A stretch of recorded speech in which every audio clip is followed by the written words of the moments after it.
What is up, you fantastic people? All you spooky ghosts and skeletons and slimes and pumpkins and whoever else follows this channel. The time has come. You've said your Halloween prayers for years now, honestly. You folks have been asking me to make a video about how I make dark lo-fi music. So I'm gonna do that, finally, after a couple of years of deciding I'm gonna do it, hinting that I might do it, and then inevitably not doing it.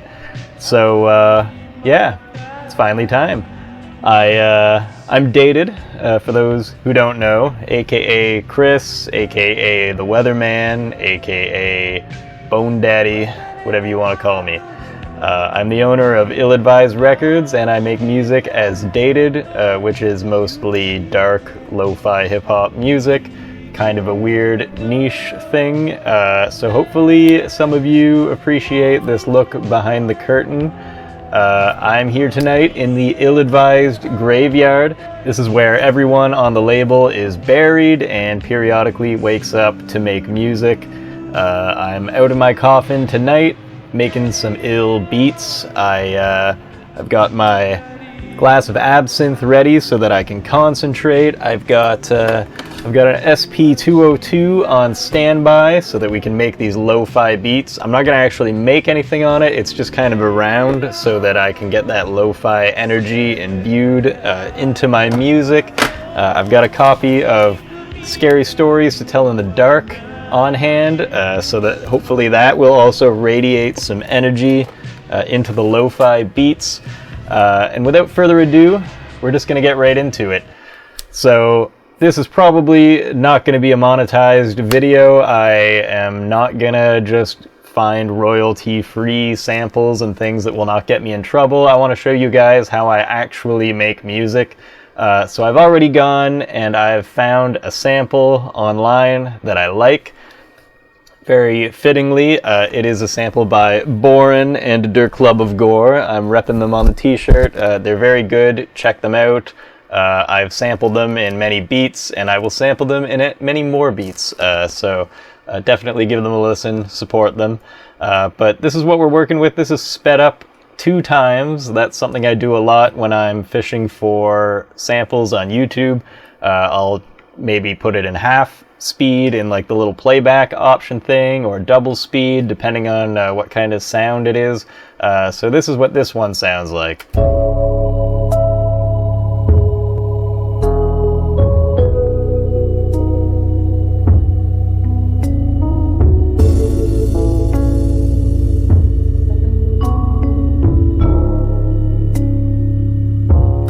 So yeah, it's very cool. It's already got like a weird warble to it because it's sped up, so like the vibrato on the keyboard is kind of cool and warbly there.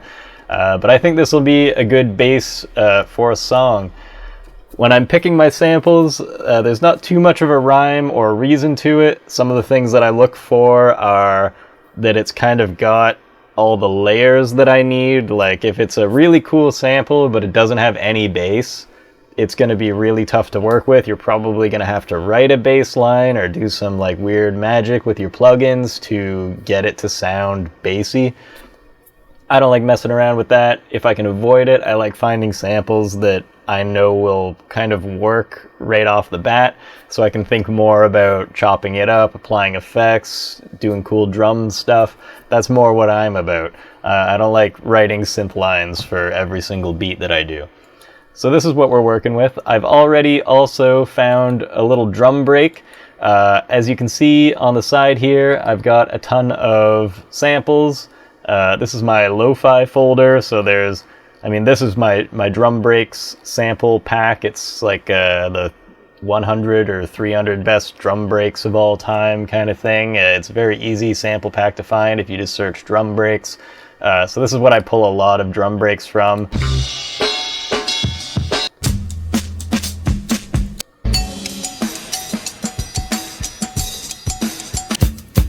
So yeah, it's just a lot of cool sampled vinyl like funk and jazz and soul like drum breaks. But you can see on the side here, I've got a ton of sample packs, a lot of the classics, a lot of weird stuff I've just dug up around the internet. And I don't really go looking for new drum sounds every time I make a beat. For the most part, I've got so many already built up that I just pull stuff out of there. I don't even use the drums from my own sample packs. They're just kind of made after the fact when I've put tons of effects on things and I've changed the drums enough. So we're just going to start with this drum break here.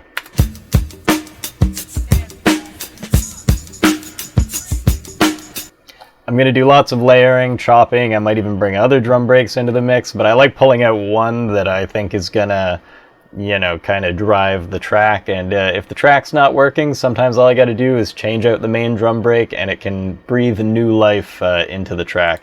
But the first thing that I do whenever I start a new project is I open up this FabFilter Pro L2 limiter. It's my favorite limiter. It's definitely worth the price if you buy it, and if you can't afford it because it is expensive, you can probably find it somehow, maybe, or something like it. I don't know. But I set it to punchy mode. I've just added a little bit of gain. I've cranked up the oversampling so that my computer will die and not be able to record and make music at the same time, because who would need to do that? But it's going to just sound better if the oversampling is cranked all the way up so that you get less distortion. But that's just there. I usually leave the stock Fruity limiter on as well. It's just kind of out of habit. I don't know why I do it. You could get rid of it, but it just adds another boost, and I just kind of leave it there, and everything works out just fine. I'll add more stuff to my master chain later, but for now, I'm just leaving it at that. So the first thing that I've got to do is cut this and beat match it, get it down to a BPM that works for hip hop, and make sure that it's looping properly. So the first thing I'm going to do is grab my slicer and kind of find where the loop starts and where it ends and cut it there.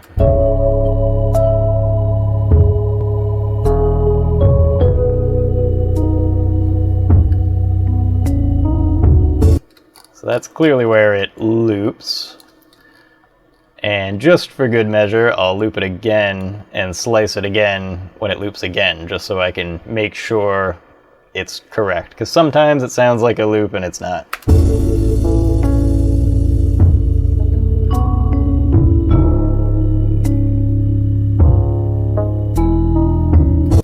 So that should be where it loops again. It's actually matching up pretty well so far. Just off by a little bit. So I tend to work around like the 82 to 86, in rare cases 80 to 90 beat per minute range, and I don't really veer too far outside of that except in rare cases. So I'm gonna bring this down. We'll try 84. Why not? See how that's gonna sound. And then I'm just going to make sure I'm not snapping this so I can stretch it in a very fine-tune-esque way. And make sure I have it set to stretch. And I'll stretch it so it's a full bar.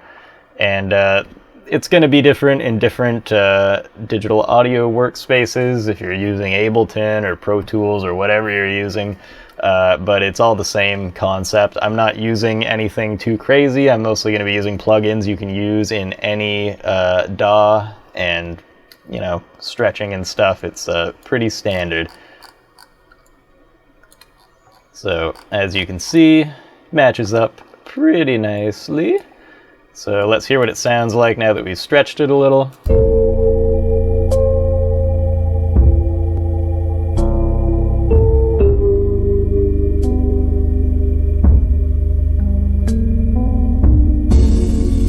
That's cool. It's matching up.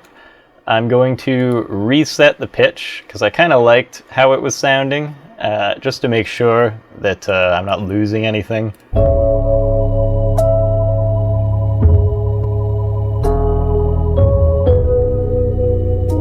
So that's pretty cool. Something else I'm going to try is just dropping the pitch way down to see what that does. So let it load.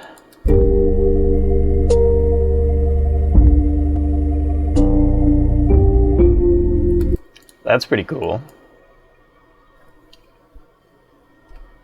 Let's see what we got now.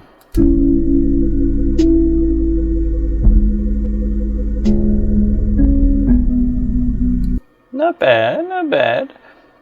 I'm having trouble deciding which one I like more.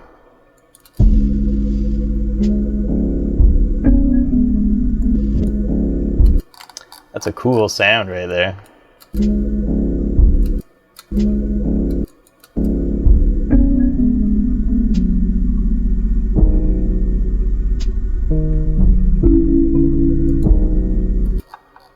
Yeah, something I like to do is find like a nasty note to start my first loop on. You can't always find it, but it's worth looking around and seeing what you've got.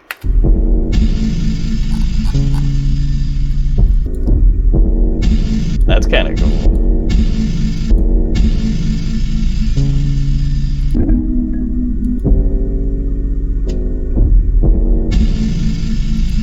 It's kind of a cool sound there, actually.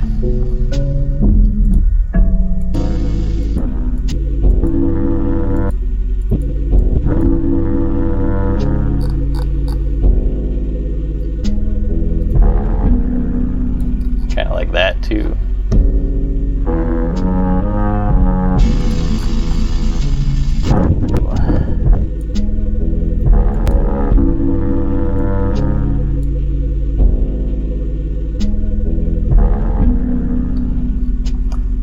I think I might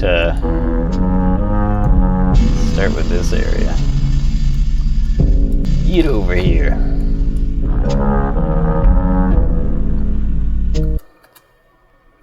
So the next thing I want to do is make sure my drum break is matched up as well. So I'm just going to stretch it out.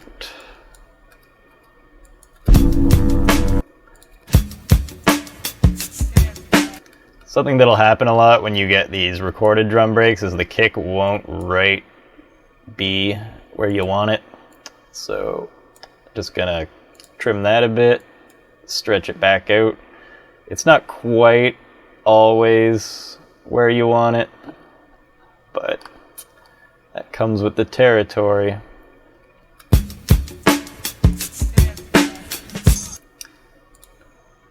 So that's clearly the loop restarting, so that's actually where we want the end to be.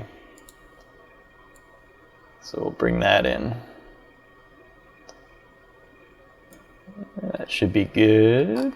Maybe fine tune it a little more, get the snare right where we want it. That's looking pretty good.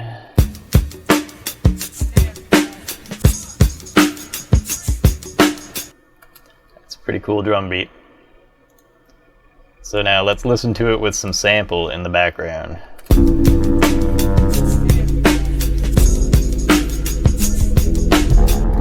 That's pretty cool. Nice. Actually, I want to snap this to the grid.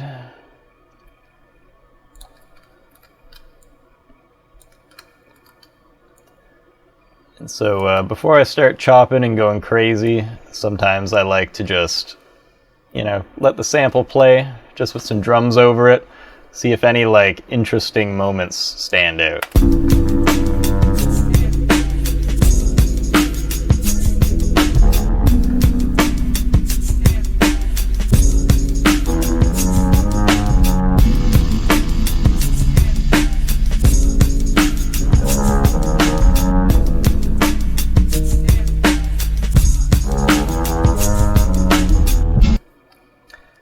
So there are some cool moments in there.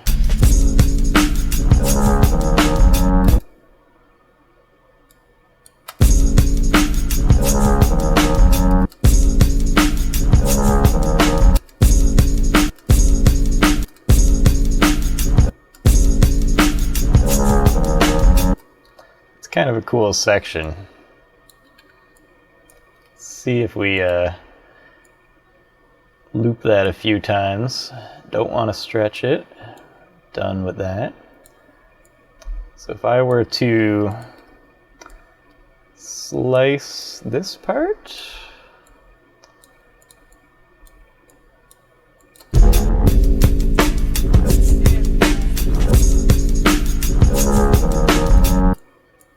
that's kind of a cool sound.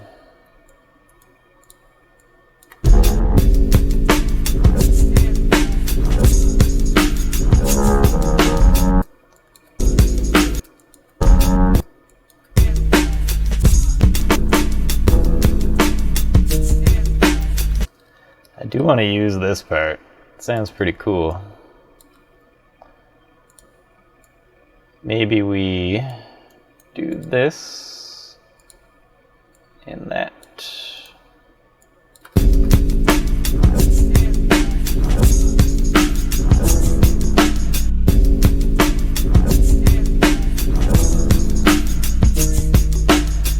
That sounds pretty cool. Kind of like this note. It's very bassy, boomy. Maybe we will layer that.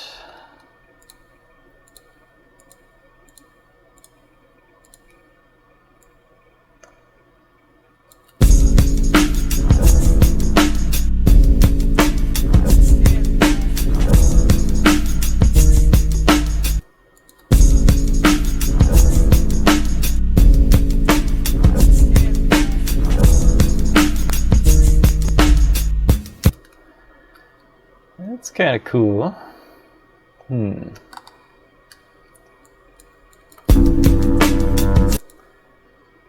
What does it sound like if we layer all of this?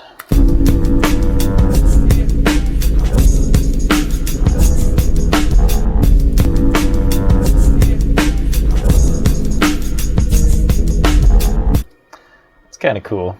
I think I like that. So now I gotta give it a headphone check. Make sure it's not muddy, because I'm listening on speakers right now and that does not always work.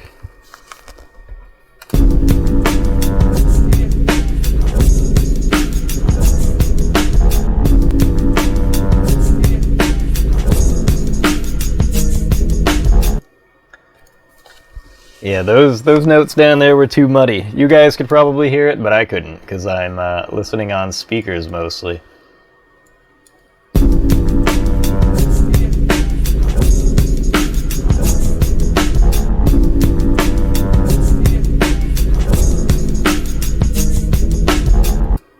My cat hears the beats. What do you think? What do you think of the beats? Yeah. Well, come say hello. No, you're not gonna come up? Come on. What? Oh, there he is. There's the kitty. Say hello.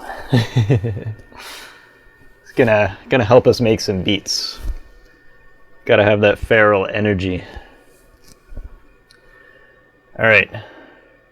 What were we doing here? Oh, he's gone.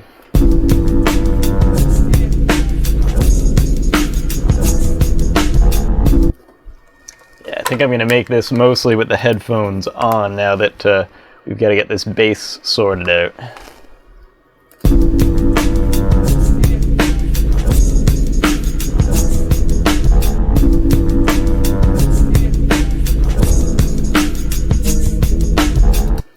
So what we need next for sure is fatter drums.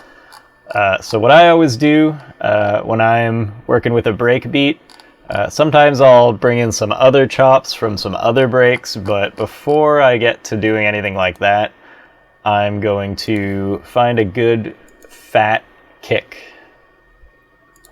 and do some side chaining.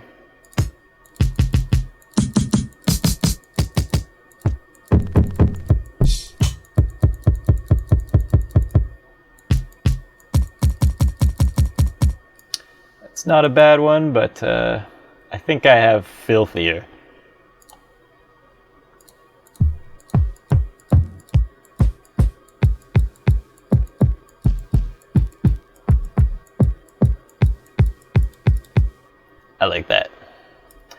That is good.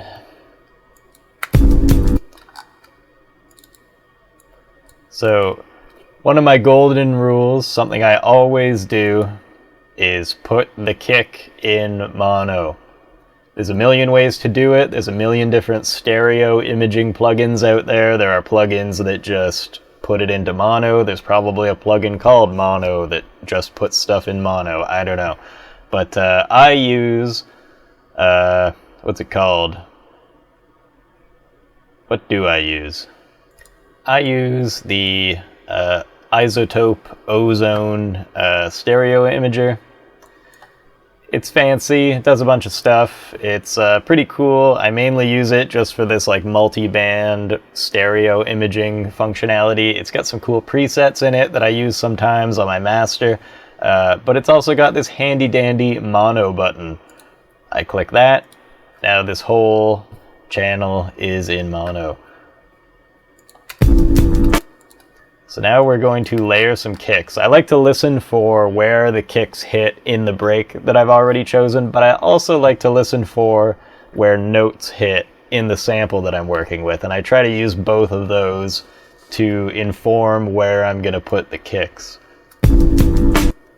So you can hear that boom boom here. I'm going to turn up my kick so I can hear the one I'm placing better.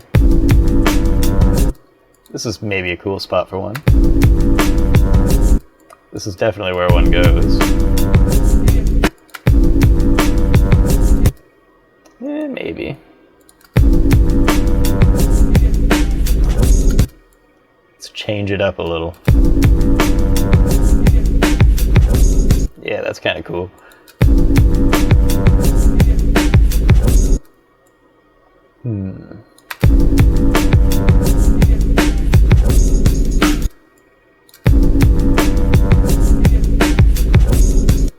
I like that.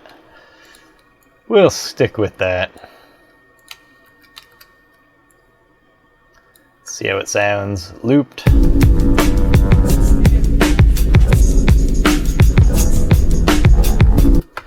think that's working. So what I'm going to do next is sidechain it. So I'm going to put my sample in its own channel. I'm going to route this channel into the channel that my sample is living in. Where is my limiter here?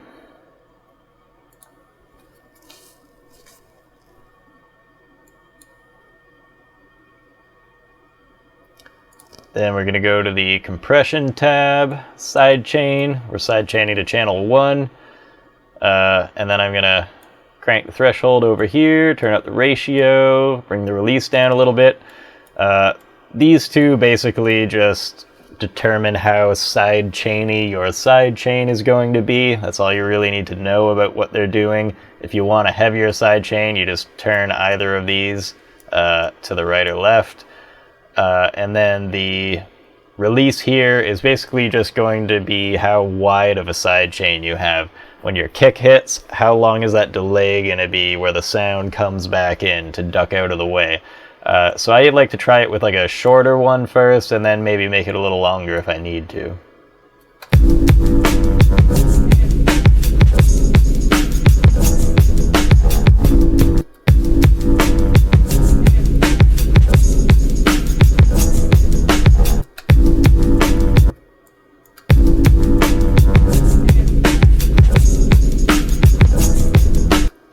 I think I'm going to put a little bit of dirt on that kick.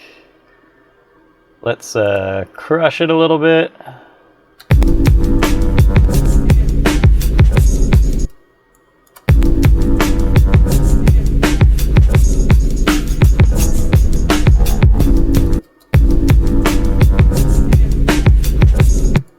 It's subtle, but it's making it a little bit less boomy.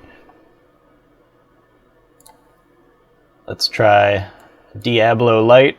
It's basically just like a hard clipper, punchy drum thing. It's free. I usually just throw it onto stuff and don't touch anything. It just adds a kind of grit that sometimes helps quite a lot. By the way, this is Tritic Crush. It's a free bit crusher. It's awesome. Highly recommend it.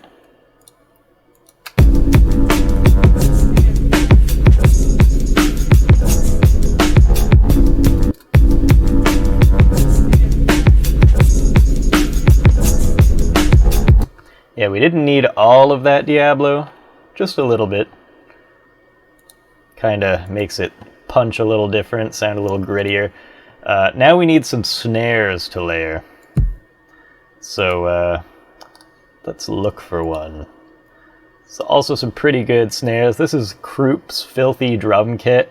Can't remember if it's free or paid. I found it a long time ago, but it's pretty good. So yeah, definitely go check it out if you want these drums. Or if you want to support me, you can buy my drum kits, or even find my free drum kit at illadvisedrecords.com. You'll find very gritty, very crazy, very dark drums there.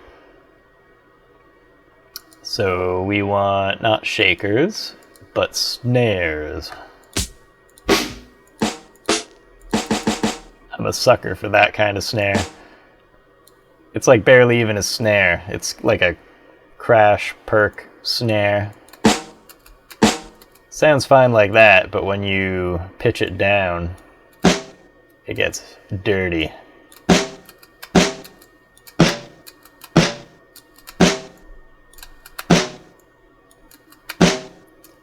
I like pitching those down and layering them with other snares so that you can get that that high end that's kind of like warped a little bit, but then also the kind of typical punchy snare sound. It's another cool sounding one.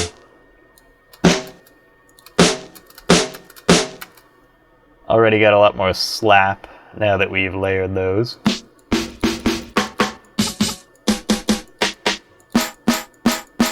Ooh.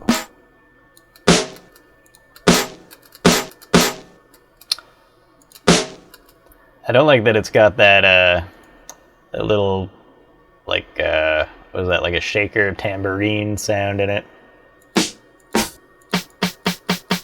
It's nice and like punchy.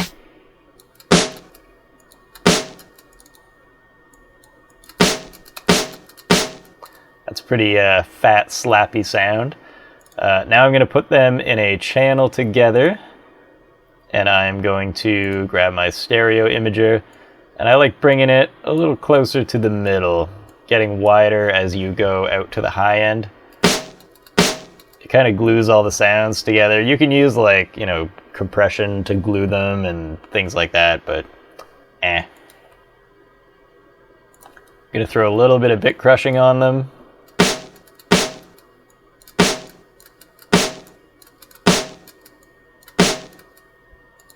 Let's try a preset. I really like this On the Grill one. Adds a lot of dirt.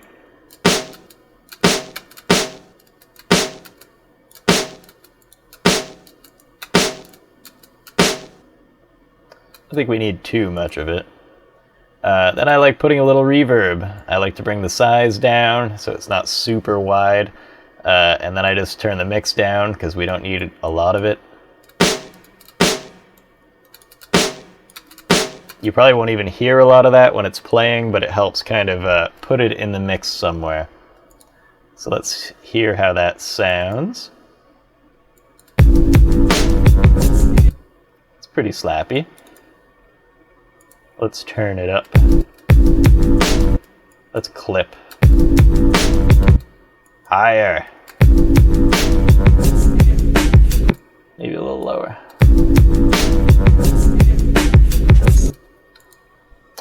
I like it.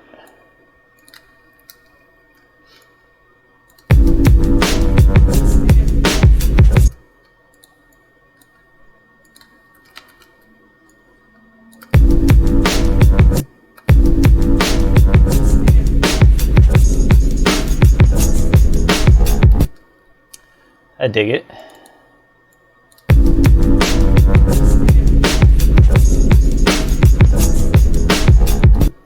I'm going to do a little EQing on this sample to try to bring out some of the key sounds a little more.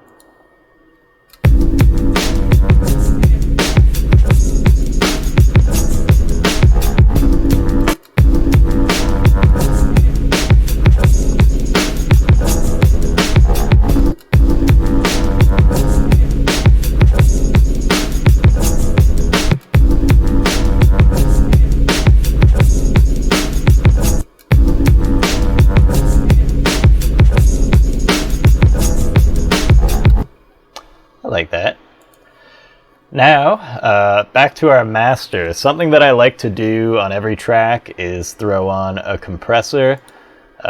Some people don't. I do. We've got here the FabFilter Pro C2. It's a really good compressor. There's a preset that I really like that I use on pretty much every single track, which is this parallel punch.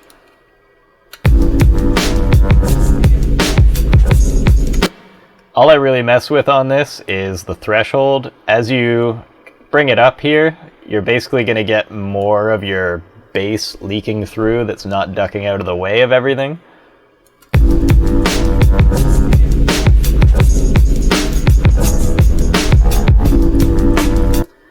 It's hard to find that right balance. You don't want to let so much bass through that you hear that muddy, echoey kind of mid-tony bass, but you also don't want it so low that you just don't hear any bass at all.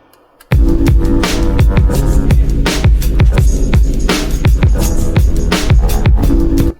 think I like it there. I also play with these two knobs, the gain and the dry gain. Basically, it's just the level of the compressed version and the level of the pre-compressed version and kind of like their mix by playing with the two of them.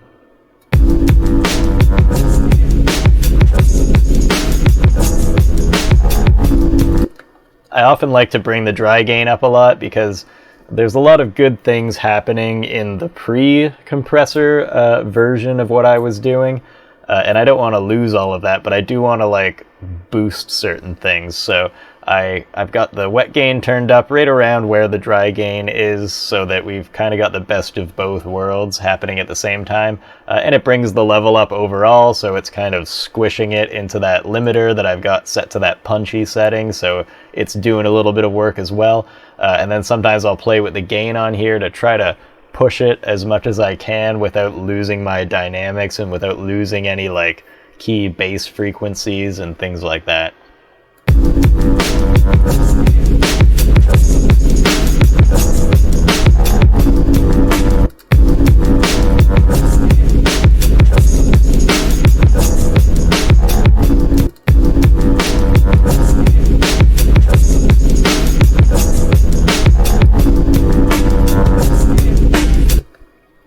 So that sounded kind of dirty. I might have even pushed it a little hard on here, but that's how I roll. Something else that I like trying every now and then is this Saturn 2, which is another FabFilter plugin. It's a saturation plugin, and it's got one preset under the color settings called, where is it? Hip Hop Puncher. It's really heavy-handed. Sometimes I throw it on tracks and it makes something that was lifeless just crazy, and I just keep it all the way. But a lot of the time I'll play with this mix setting here and turn it way down because you don't need all that. See? Dirty.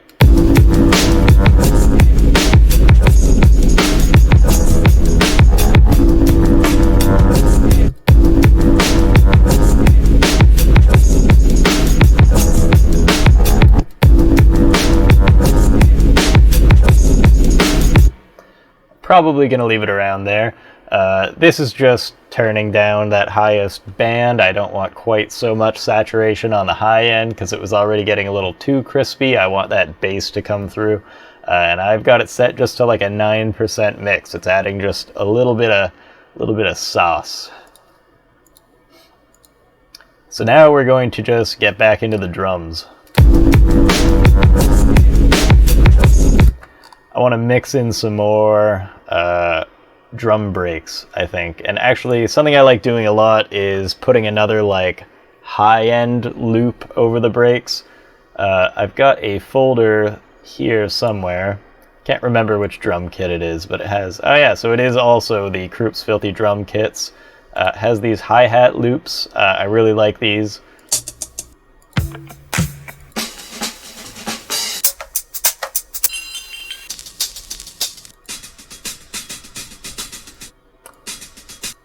Kind of fun. Let's stretch it out, match it to our time.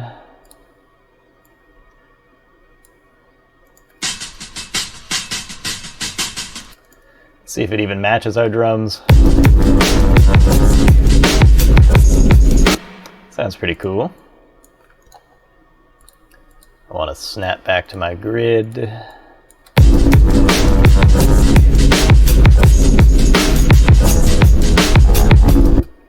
I like that. I think it could use a little bit of seasoning. Let's put some reverb. I feel like it was kind of biased towards the right channel, so I'm panning it a bit to the left because I feel like it's kind of getting lost and I'm feeling lopsided on this mix, so I kind of want to add it to where I feel like there's a little more room. I do that more with these elements that are up in the high end because you know, you don't want to pan your bass. You want your bass in the middle so that people feel it. You want your kick in the middle so that people feel it. But those higher frequencies, that's where you want to kind of play with panning, but still keep some kind of balance.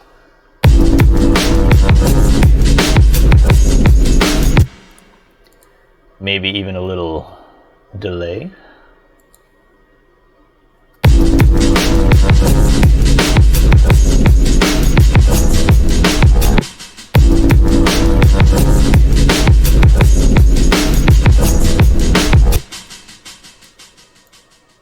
I think I'm going to EQ it. Something I like to do sometimes on my hi-hats, ironically, is take a bit of the high end out and boost like the mid-high end.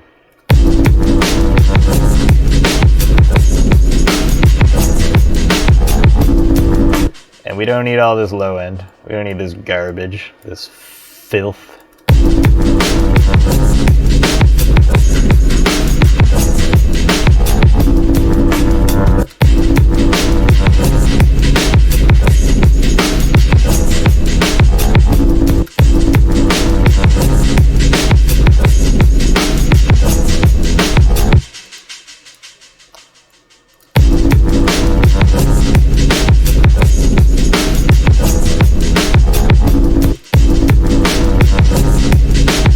I think the kick might even be a little loud.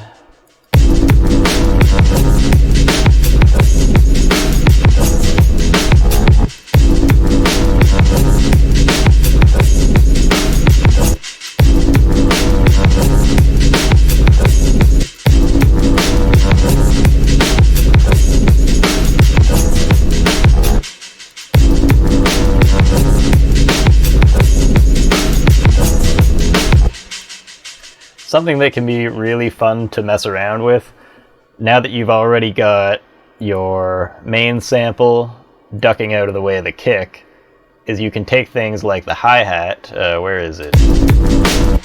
It's in channel 9 here.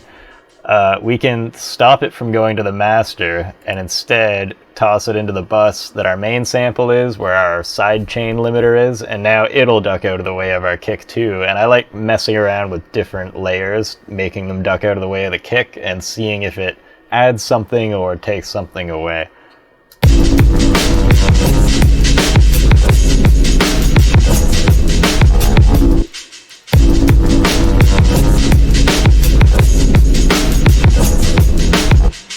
Kind of cool. Feels kind of loud still.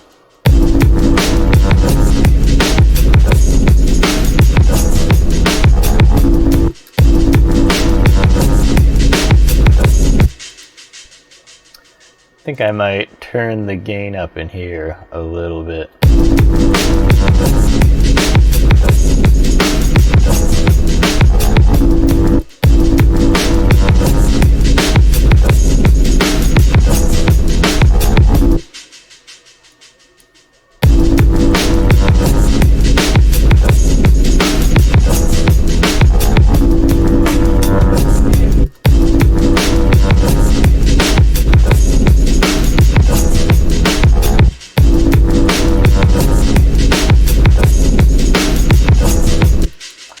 Cool. Something I like to do too, that is good practice, is putting a limiter on, or an EQ rather, and cutting out the low end and cutting out the high end, just garbage frequency ranges where there's nothing useful. There's a good preset in the built-in parametric EQ in FL.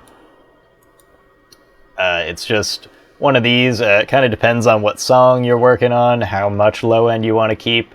I often do this like 30 kHz one, and I might even just like move this down a little bit.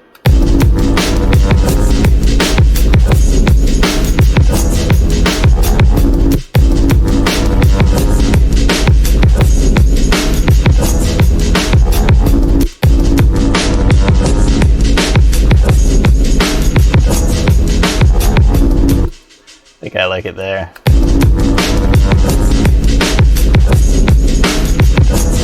And it doesn't sound any quieter now that we've done that, but because we've removed those frequencies, we actually have more space in our mix, and our master meter there is not quite as pushed all the way to max. We actually have a little bit more room to push it more now.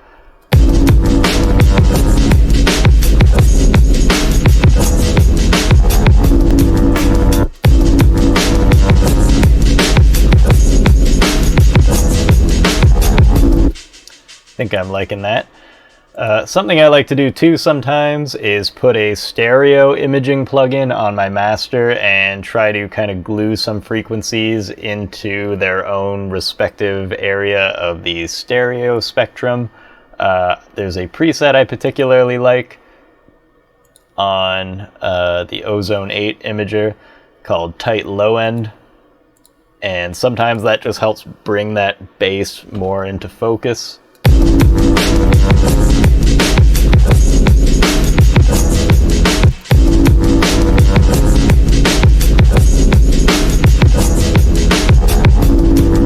I find it's got like a sweet spot when you've got the mix pretty low on it, but it still adds a little bit of something, a little bit of glue.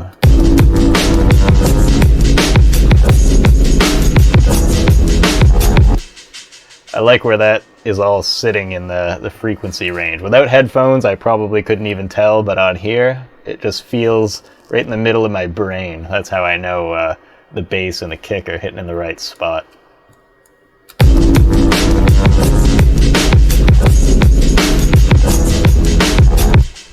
So now I want to get a little bit more interesting with these drums. So some of the things that I like to do are just chopping sections out, looping sections of them, having little pauses here and there, and splicing in other sections of other drum breaks, or throwing some like perks and things like that. So I'm probably just going to mess around a lot, and you can probably tell pretty easily what I'm doing. It's just going to be a little bit of experimentation.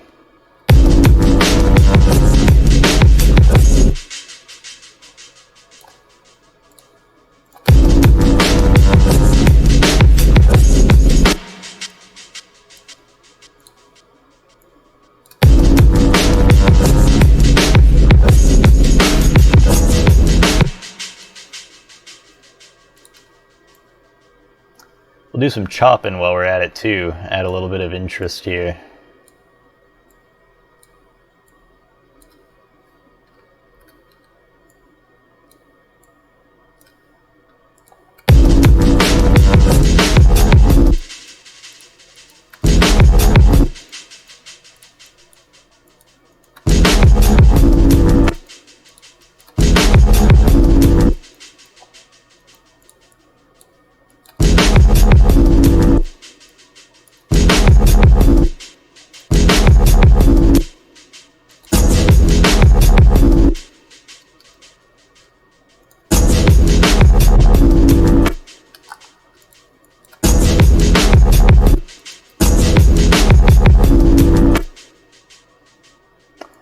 So let's get these drums over here, just so we can hear a little better.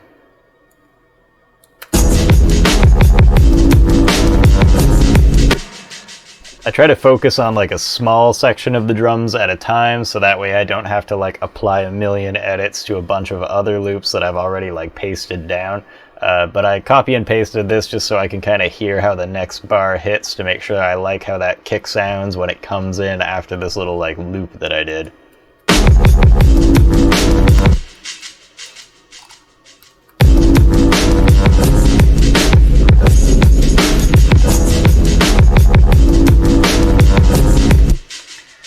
So another little secret sauce type thing that I like to do is I have a drum kit here that I highly, highly recommend. It is Simon's drum kit. Simon, if you haven't listened to him, check out the album Heartache, I think it is. Amazing album. 10 out of 10. If you like my stuff, you'll like it. It's weird and crazy and kind of creepy, but kind of beautiful and got all this crazy shit going on. Check that album out. But his drum kit is awesome, and my favorite thing out of it, as ironic as it is, I barely ever use the drums that are in it, even though they're really good too. But this noise folder, I'm in love.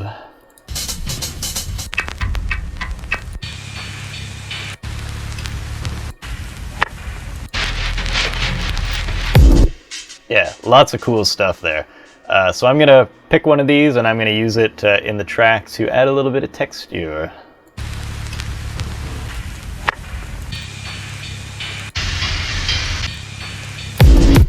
Do you recognize that one, guys? That's from a song of mine.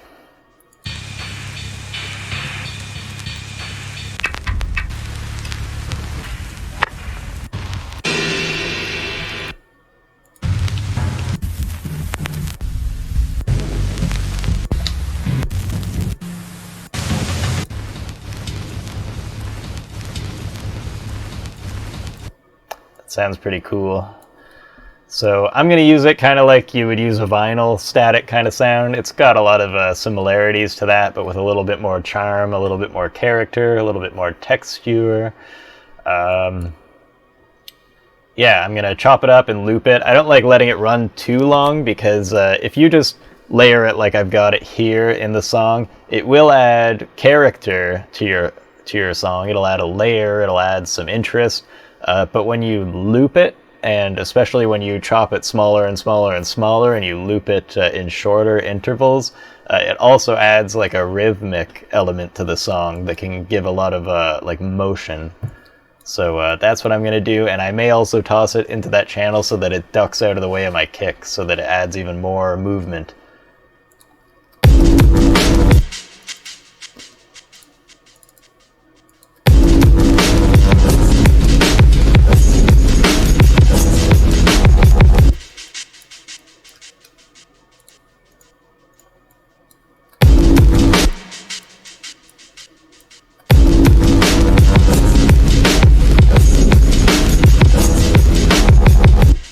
Something I really like doing is, once I've got it chopped up, I'll just drag and drop other sounds into this spot to see if anything else sounds better. That's a really fun way to play around, because with this kind of thing, it doesn't really matter if it's like matched to the downbeat and whatever, and it's all good with your BPM. Like, it's just a random bunch of noise. So because it's cut to the right time, anything I drop here will sound like it's in the right kind of time.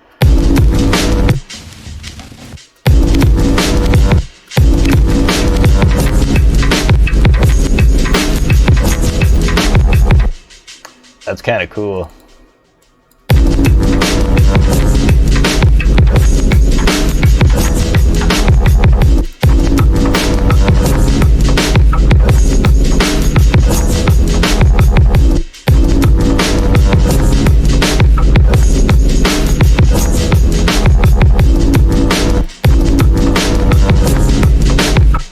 I think I'm going to use that as something that like comes in later, because that sounds really cool. I think with a bit of reverb, that'll especially sound really cool.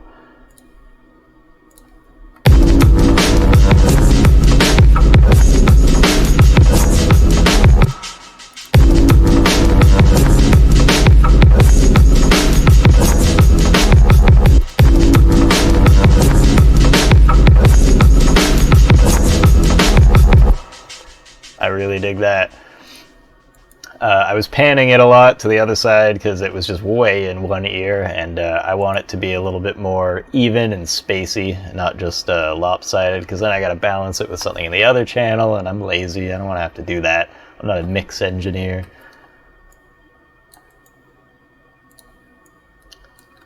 So we're going to just move this over here, because that'll be a really great thing after we've done our first loop.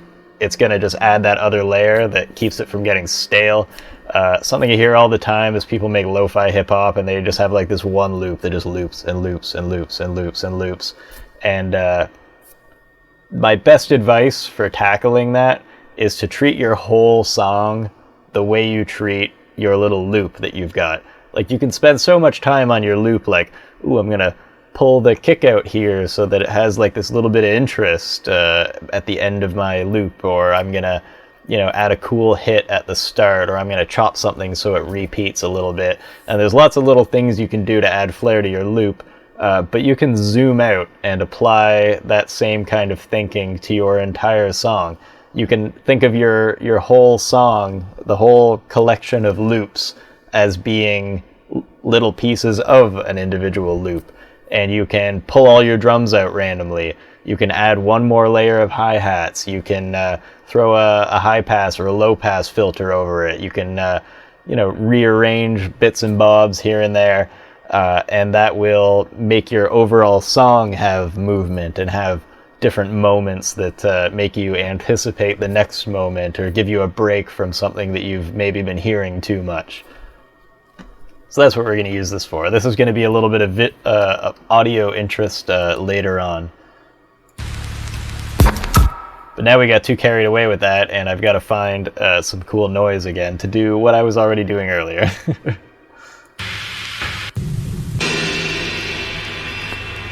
I really like that sound. I'm going to use that, I think, at the start of the loop. That's dark. It ends a little abruptly, so I want to fade it a little smoother.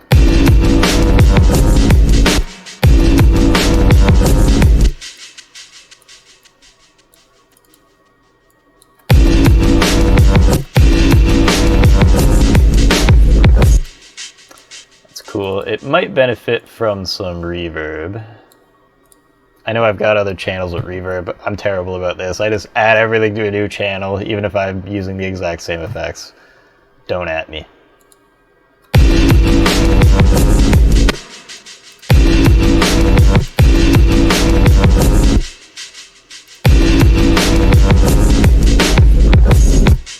That's cool.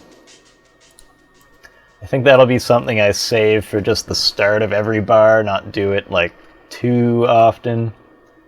I don't know the terminology for all this. I don't know what a bar really is. Is this 4 bars? Is this one big bar? I don't know. My big loop I'm working on.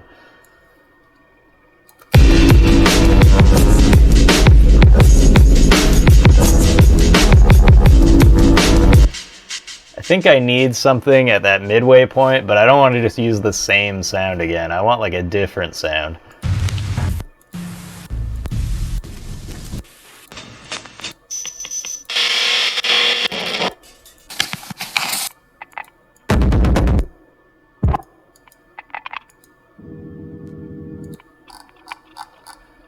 Another cool folder that's in here is this, there's miscellaneous and melodic shit. They have some cool stuff in them too that might work better for this. I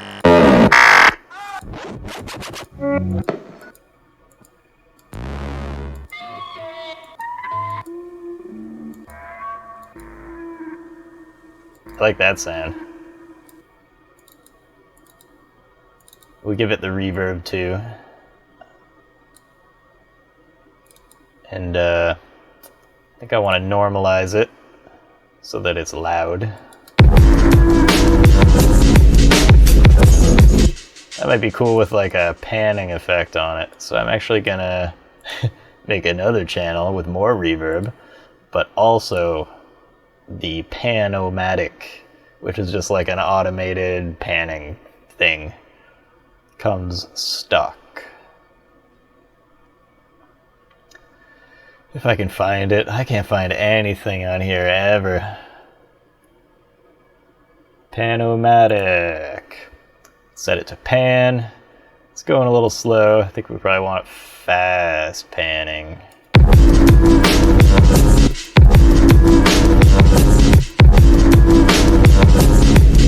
It's kind kind of cool. I think I want it to pan even crazier though. That's pretty good.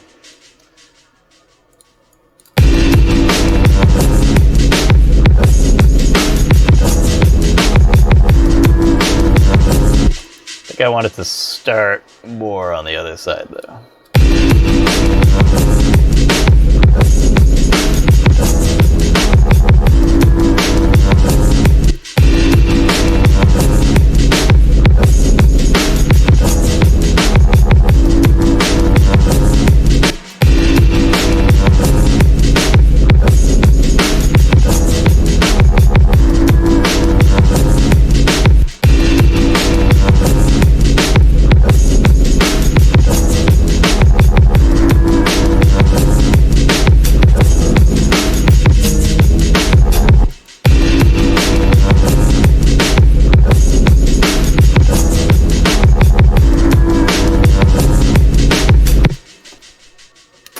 I like that. Anyways, back to what we were doing originally, which was finding a cool noise sound to loop.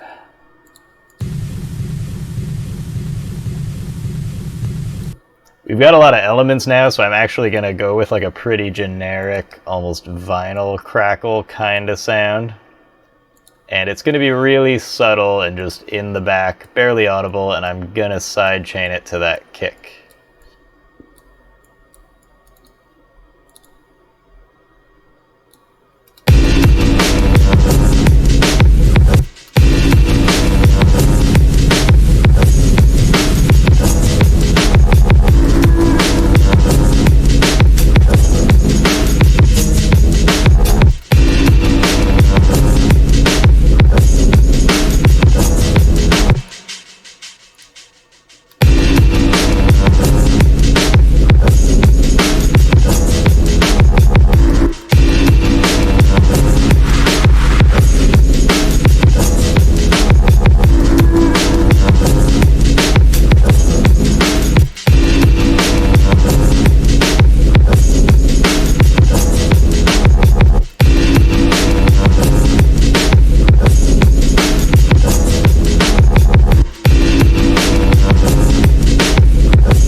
So it's really subtle what it's doing. I almost want it to be something you don't even hear, but it just feels right. Like when I'm playing with those knobs very subtly, it's like I'm just waiting for the right feeling where it's like, you know, it's too low, there's nothing there, and then I turn it up until I'm like, okay, I feel a little something more, and then when I turn it up high enough that I can like audibly hear it and it's distracting me from the other elements, I'm like, no, back down to where I just can't hear it, but it's helping. And that's kind of the hidden magic of a lot of my beats that have like a lot of rhythm or movement. They might sound simple. They might sound like, oh, he just threw some drums over a sample that he found, and it's all the sample. But there's a lot happening on those lower layers that are the difference between somebody who does that and just finds a sample and tosses drums on it and calls it done, and someone who can make music that makes you feel very differently when you listen to it than you would have felt when you were listening to whatever the original song is that was sampled. My music is about, you know, the beat and feeling that rhythm, and that's really what I'm adding to these amazing samples that I find, is that sense of rhythm, which I think is why it appeals to people in a different way than the original song would. Anyway.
I'm liking how that's sounding.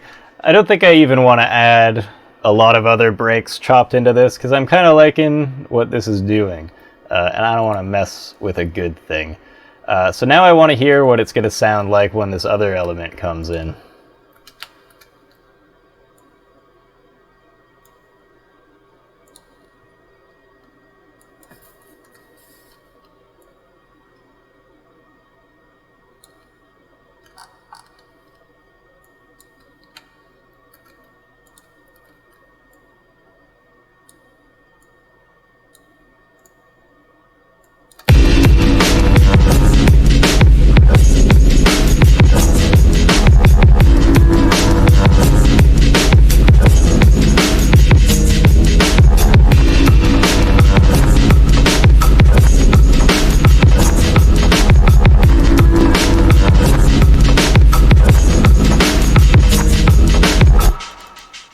I think I want even more panning on this.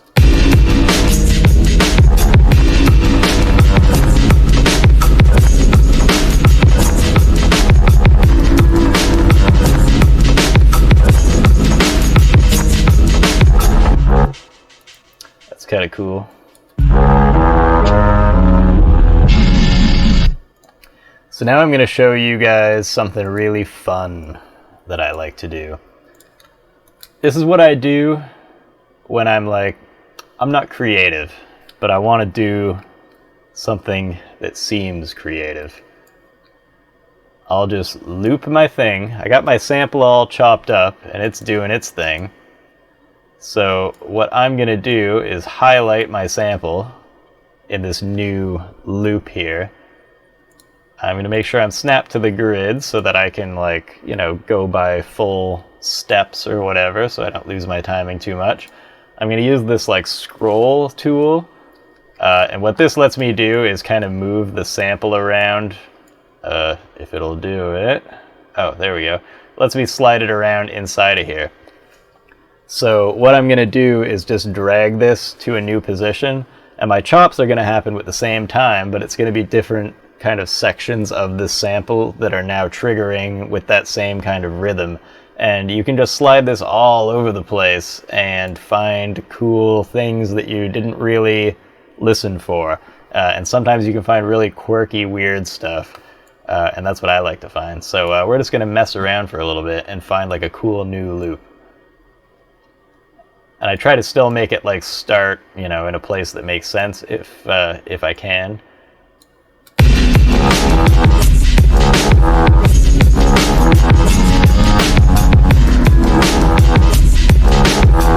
So that's interesting. But the main thing is, does it sound cool coming from what we already had?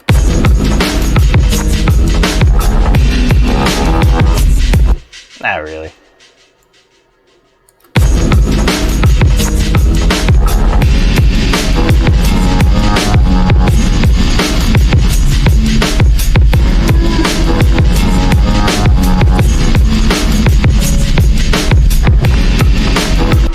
Sounds kind of cool. Let's go somewhere crazy.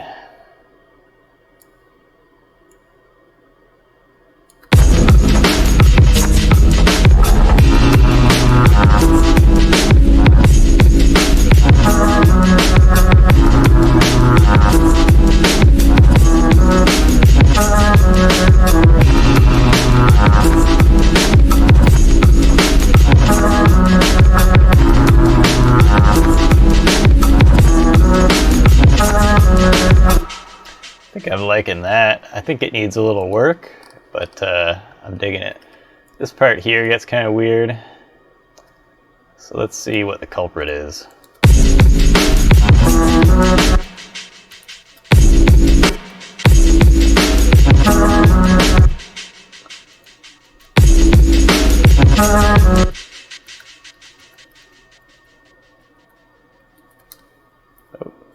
Good old NVIDIA overlay, I was getting in my way.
It's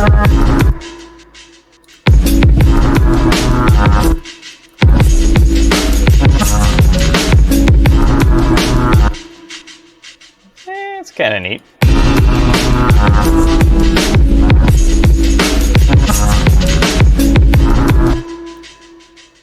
think I like that.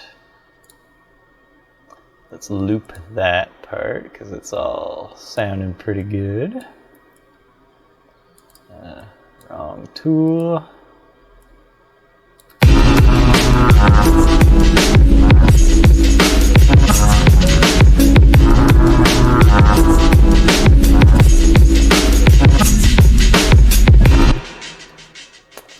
Need a little something at the end there.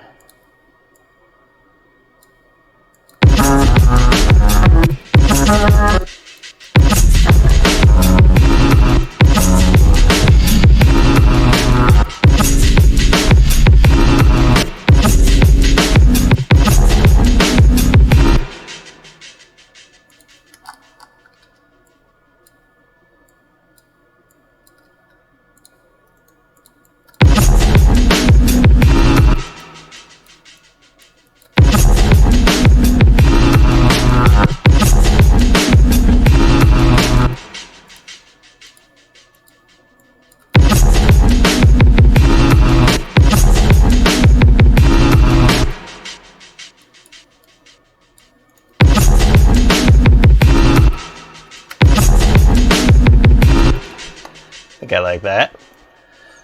So we're gonna keep most of that for this part, but maybe just change like the little ending bit.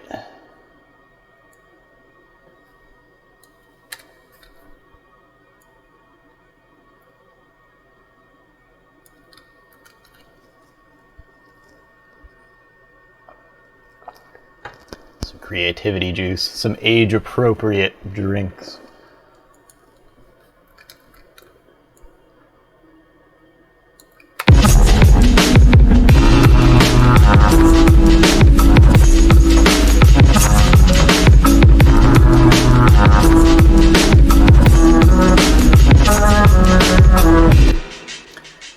I like that.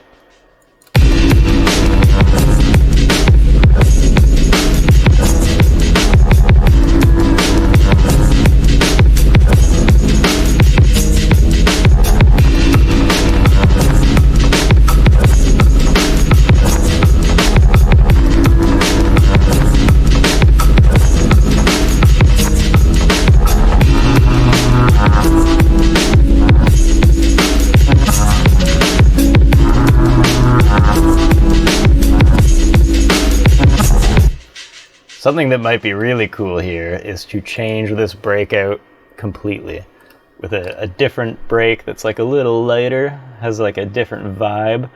That'll make it feel like it kind of almost goes into a different key before we come back into the main one. Just a totally different energy. If I can find my samples.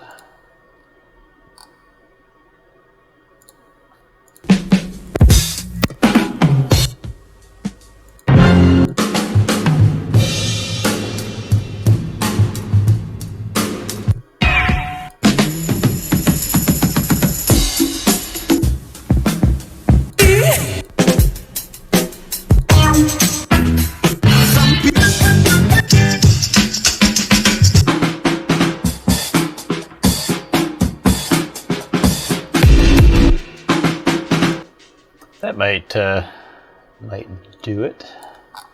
Then we got to match this up with our timing.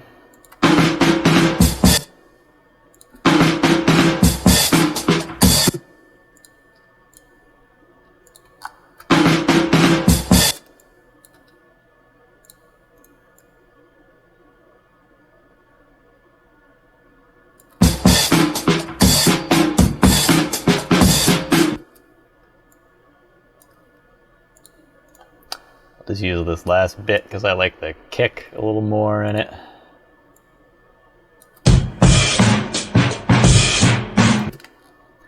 Let's see how that sounds if we don't have this and we have this instead.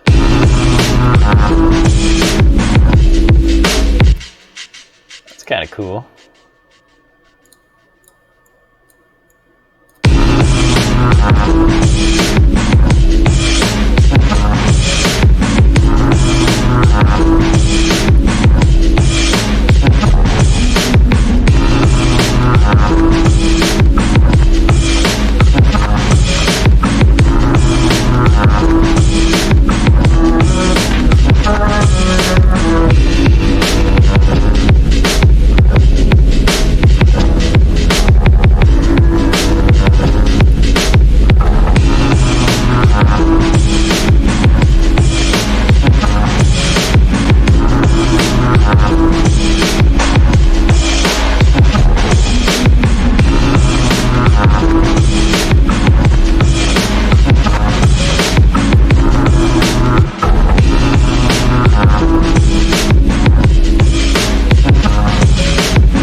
maybe we'll bring it back with both drum breaks when we come back to this first loop here.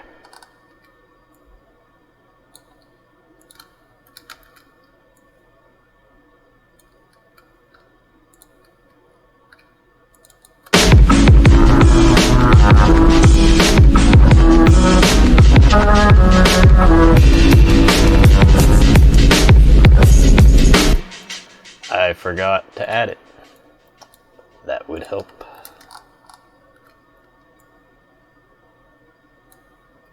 And we'll take out some sounds so it has more of like a breakdown.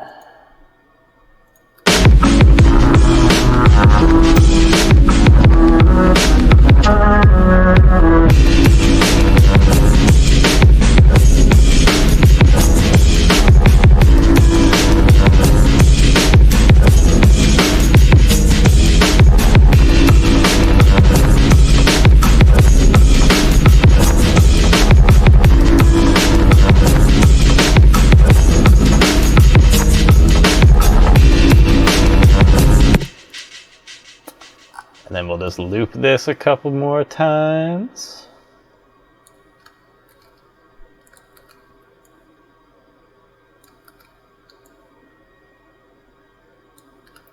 Kind of want to add another layer to it, but I don't want to overdo it.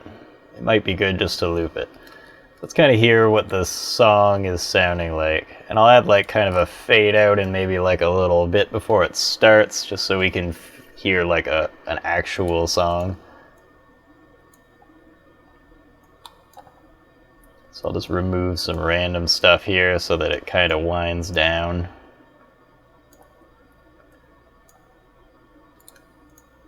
I'll make it end maybe on like a kick. Just add some space so we can hear it end. And then we'll add a little beginning.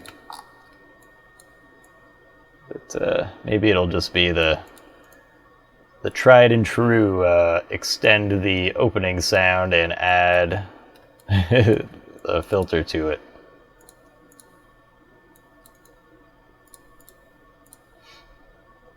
We'll just do like a EQ and take some random frequencies out.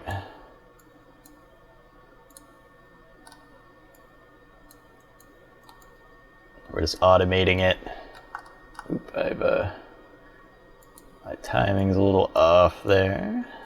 There we are.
A dark lo-fi track. It's a little more upbeat than some of my more ominous works, but I think we're gonna leave it there. I would probably sleep on this, come back to it later, maybe export it and then import it again, and then throw another layer of compression onto it to kind of give it some different layers to it, kind of squash it a little bit more. I feel like the high end is a little bit high. There's a lot of like hi-hat sounds and a lot of hiss and stuff that's not quite balanced, so a little bit more compression, like another pass through like a mastering take would probably help this and kind of level that out a little bit. But I think this gives you an idea of kind of how I sit down and make a beat. I don't know how long we've been doing this for. An hour, maybe not even, maybe like half an hour. It doesn't take long to make a beat. Honestly, it's all about the sample. It's all about a good workflow. It's all about watching enough scary movies. It's all about having the SP202 near you. It's all about having the scary stories to tell in the dark next to you. And it's all about a glass of absinthe. It's really just more about being in the right headspace. A good day versus a bad day is all it takes to make a good song versus a bad song. So stay inspired, consume things that you find interesting, and you will make better music for it. Don't try to force the magic. But that's all for today. Hope you guys have enjoyed this. Let me know if you want to see more videos like this. Feel free to smash the like button, subscribe to the channel. If you want to support me, again, I don't know if I'll even be able to run ads on this video because I'm using, unlicensed audio stuff, samples that are not cleared. So we'll see if I get burnt for that. I didn't want to limit anything. I wanted to show you guys really transparently how I would really make a song for one of my albums or mixes or whatever. So yeah, your support means a lot. Buy something in the shop if you want to help out. Grab a tape. Yeah, we make cassette tapes, in case you haven't heard. We even sell cassette players that you can play them on, so you have no excuse. And that's it. I hope you have a very spooky rest of your October. I hope you have a wonderful evening. And until next time, good night.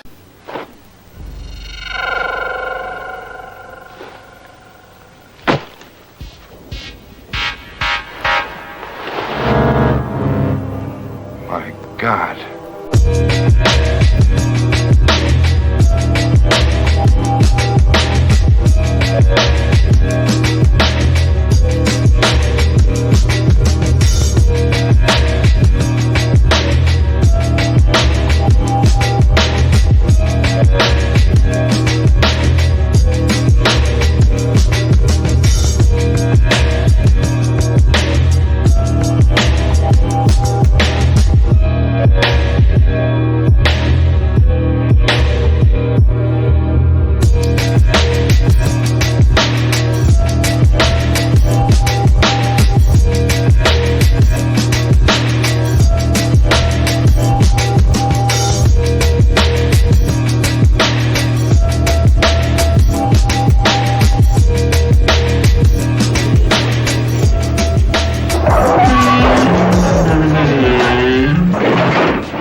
Are you all right? Yeah.